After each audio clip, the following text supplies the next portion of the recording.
मित्रों, bulls trader में आप सभी का स्वागत है। आज हम जिस स्टॉक के बारे में बात करने वाले वो स्टॉक पेनी स्टॉक है। 8 रुपए के आसपास स्टॉक ट्रेड करता हुआ दिख रहा है। हमने यहाँ पे एक सीजन स्टार्ट की है पेनी स्टॉक की, तो एक दिन के अंतर्गत यहाँ पे 2 पेनी स्टॉक की रिकमेंड करते हैं और जो फंडामेंटल और टेक्निकल स्ट्रॉन्ग होने के बाद ही मैं यहाँ पे आपको बाय करने की रिकमेंड करता हूँ।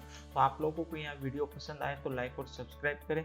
आपको डिस्क्रिप्शन और आई बटन में उस पेनी स्टॉक की लिंक मिल जाएगी। तो हर एक पेनी स्टॉक आपको लॉन्ग टर्म में क्या बेनिफिट देंगे उसके बारे में भी बताया जाता है।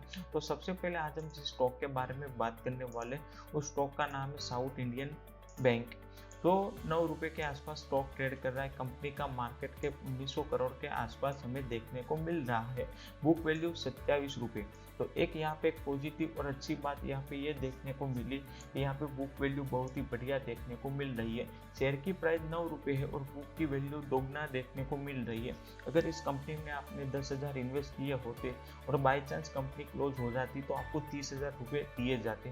एक तरीके से बहुत ही बढ़िया देखने को हमें मिल रही है बुक वैल्यू। तो इस स्टॉक को अभी बाय करने की रिकमेंड है, क्योंकि आपको बुक वैल्यू के आधार पे अमाउंट ज्यादा देखने को मिल रहा है। तो इस स्टॉक को आप बाय कर सकते हैं। कंपनी की बुक वैल्यू अच्छी देखने को मिल रही है। आरओसी और आरओई की बात करें तो दोनों यहाँ पे पॉजिटिव देखने को मिल रही है। फेस वैल्यू 1 रुपये के आसपास देखने को मिल रही है। प्रमोटर होल्डिंग यहाँ पे 0 देखने को मिल रही है। तो हम देखेंगे कि एफआईआई की कंपनी है या अदर यानी पब्लिक की हिस्सेदारी कम है।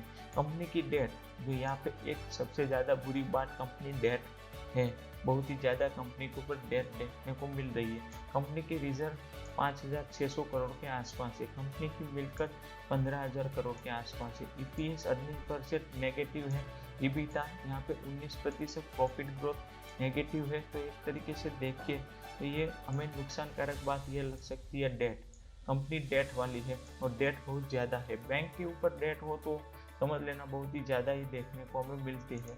तो फिलहाल के लिए बाय कर सकते हैं, लेकिन रिस्क के हिसाब से आप अमाउंट डाल देना, क्योंकि अभी यहाँ पे फुल पैसा इन्वेस्ट करने की मेरी राय नहीं है। यहाँ पे सारी की सारी बात नेगेटिव ही देखने को मिल रही है।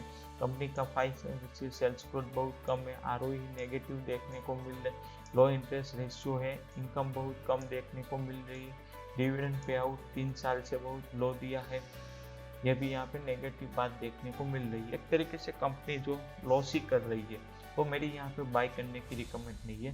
फिर बाद में जो इन्वेस्ट करना चाहते हैं वो अपने रिस्क के हिसाब से कर सकते हैं। लेकिन यहाँ पे जो अदर इनकम है उसमें से भी कंपनी का प्रॉफिट होगा तो मैं यहाँ पे बाय कर सकता हूँ।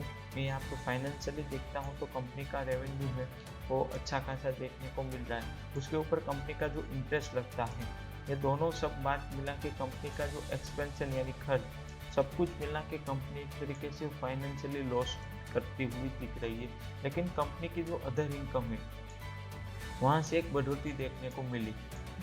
यहाँ पे आप देख सकते हो डिप्रिक्शन, यहाँ पे profit after income tax net profit, तो एक तरीके से नेट प्रॉफिट अच्छा है। लेकिन मैं यहाँ पे इसलिए बाय करने की रिकमेंड नहीं कर रहा हूँ। 2014 में कंपनी का प्रॉफिट 500 करोड़ था और आज कंपनी का प्रॉफिट 60 करोड़ है, यानी लगातार कंपनी का प्रॉफिट कम होता जा रहा है। यहाँ पे देखिए कंपनी प्रॉफिट में है, मना नहीं कर रहा हूँ, लेकिन आप देख रहे हो कंपनी का प्रॉफिट कम होता हुआ दिख रहा है, इसीलिए यहाँ पे नेगेटिव बात देखने को मिली, इसलिए मैं आपको बता रहा हूँ। तो यहाँ पे मैंने बताया कि हिस्सेदारी एफआईआई, डीआई और पब्लिक की देखने को मिल रही। एफआईआई की बात करें तो प्राइवेट लिमिटेड कंपनी है। डीआई में एक लाइफ इंश्योरेंस है। तो ज़्यादातर म्यूचुअल फंड कंपनी हमें देखने को मिल रही है। यहाँ पे पब्लिक में तो 2-3 सबसे बड़े इन्वेस्टर देखने को मिलेंगे। तो फिलहाल के लिए अपने रिस्क के हिसाब से साउथ इंडियन बैंक स्टॉक में इन्वेस्ट कर सकते हैं, क्योंकि एक तरीके से रिस्की कंपनी है। यहाँ पे हम चार्ट के थ्रू देखते हैं तो चार्ट डेली टाइम फ्रेम में भी मूविंग एवरेज के नीचे ट्रेड करता हुआ दिख रहा है। तो मेरी बाय करने की रिकमेंड नहीं है। कोई भी स्टॉक को मूविंग एवरेज के अप ट्रेड करता हुआ दिखे तभी बाय कर सकते हैं। यहाँ पे मैं आपको बता देता हूँ, मूविंग एवरेज पे स्टॉक ने सपोर्ट लिया, यहाँ से अप भी, या फिर यहाँ पे नीचे थोड़ा सपोर्ट लिया, फिर अप भी, नीचे आया, फिर अप भी, फिर यहाँ पे सपोर्ट लिया। इस सपोर्ट लेवल के ऊपर आपको बाय करना होता है। यहाँ से दो टेरिटरी हो सकती है, मार्केट नीचे भी जा सकता है और यहाँ से अप भी जा सकता है। तो मार्केट ने मूविंग एवरेज के लेवल को ब्रेक किया, गिरावट हुई, फिर अब यहाँ पे आया, फिर यहाँ पे सपोर्ट लिया, तो फिर से यहाँ पे तेजी देखने को मिली, फिर से स्टॉक ने लेवल को ब्रेक किया, वहां से अब नीचे ही ट्रेड करता हुआ दिख रहा है।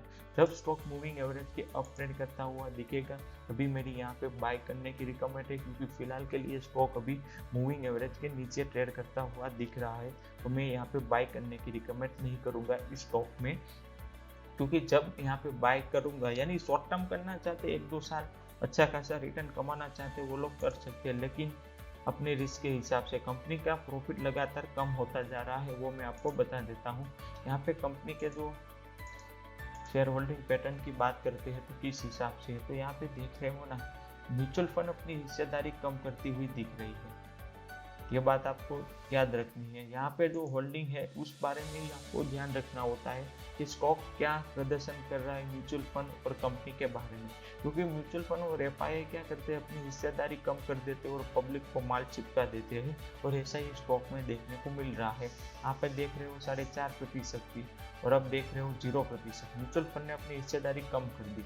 यहाँ पे देखो एफआईआई 22% था, अब 7 आ गया, यानी एफआईआई और म्यूचुअल फंड दोनों की लगातार होल्डिंग कम होती हुई दिख रही है, और स्टॉक भी यहाँ पे लॉस मेकिंग है, इसीलिए यहाँ पे मेरी भी बाय करने की रिकमेंड नहीं है। तो मैं यहाँ पे डिलीवरी वॉल्यूम के बारे में भी बता देता हूँ।